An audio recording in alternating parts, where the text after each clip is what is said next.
Okay, so say we have an acid or a base that we do not know the molarity of. The way we find out what the molarity of the acid or the base is through a process called titration. And what titration is mixing an acid with a base until they are neutralized.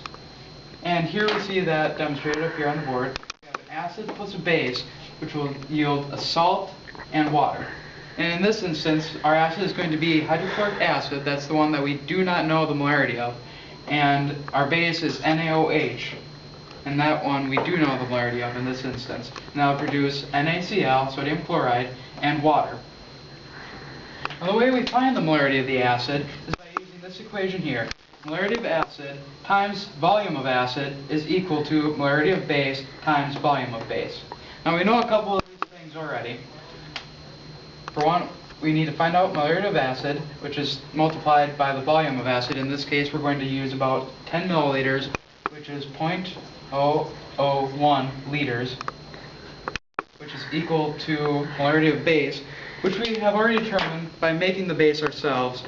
And we have 100 milliliters here of 0.5 molar NaOH. So we can plug in 0.5 for molarity of base, and then we still need to find out volume of base. The way we find out volume of base is by mixing the acid and base together. And the acid will have an indicator in it, phenolphthalein, which will turn pink as the base begins to neutralize it. Now once the acid turns pink and remains pink for a good amount of time, then we know that we have reached the point where the acid is neutralized.